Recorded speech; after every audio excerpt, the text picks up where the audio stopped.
Hi, I'm James Baker, founder of James Baker and Associates and international tax expert slash entrepreneur. And this clip you're about to see is from our last Ask Me Anything. If you want to ask me some questions, I come on live Wednesdays and Thursdays as much as I can. You can join with the link in the description below. I'd love to see you there, but let's get to the clip. I currently live in Turks and Caicos, where there's no taxes. Great, good for you. It does not have a tax treaty in the U.S. I'd like to set up a property remediation in Florida. I was thinking setting up a Wyoming C corporation registered in Florida with my Turks company as a shareholder. Although I will be semi-absentee owner, I'll be doing some work.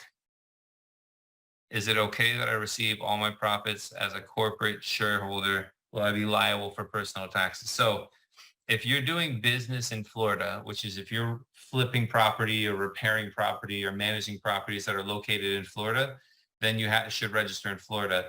To get a Wyoming company and then register it in Florida, you might as well just get a Florida company because you're going to be having to pay in both states and it's a little more complicated.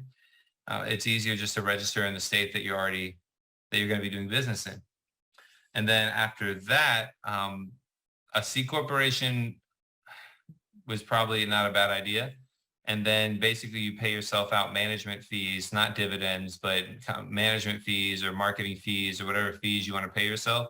You pay that out to yourself, and maybe you open a separate company, which is an Wyoming LLC, and you pay yourself out to that company, or pay yourself in Turks and Caicos so that you have less profits than the C corporation active business, so you pay less U.S. taxes at the end of the day.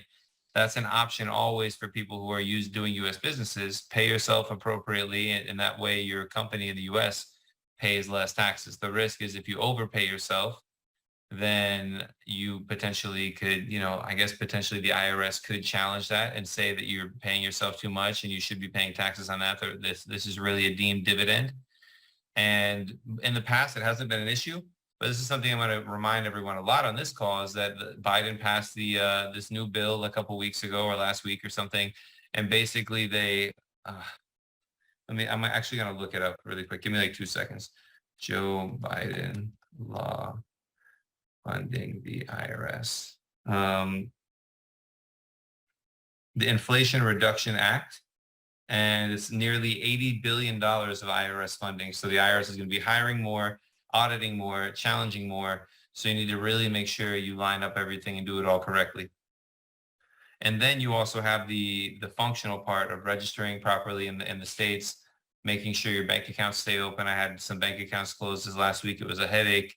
I mean, luckily I do this professionally, so it was like I bounced back really quick, but I can imagine having your bank accounts closed or payment processors closed while you have pending payments and needing to open new accounts quick and stuff like that, or it can be difficult.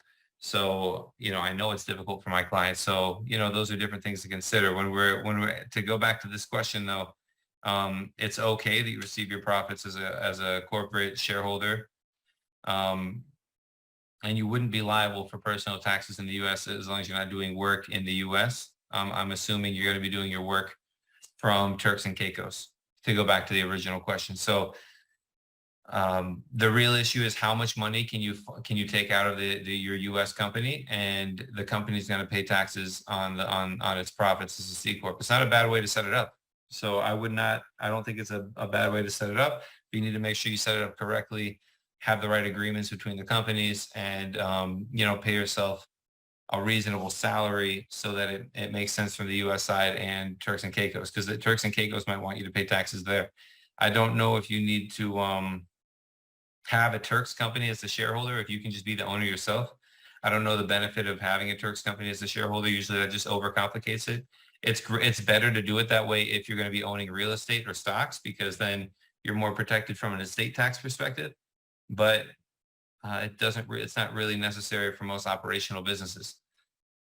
So there's a lot of information there for you. I hope that's helpful.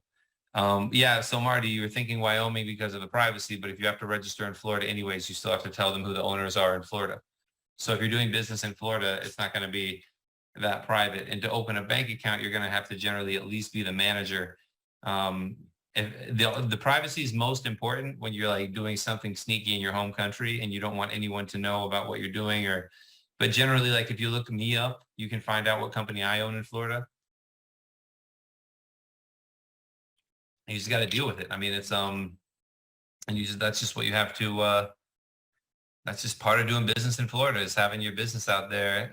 Unless you have a manager who's running it and you don't want to show who the ownership is, it just makes it complicated for opening bank accounts sometimes. So if you want to open a company, if you want to register in Florida and just have yourself being the manager, not the owner, that would be a way to do it. And then way you can still use the Wyoming company documents to open bank accounts. So it's not a bad idea to do it that way. You just, I don't know. I don't know your concerns about the privacy, how deep they are. But I think that's a good question. It's cool to jump into it a little bit.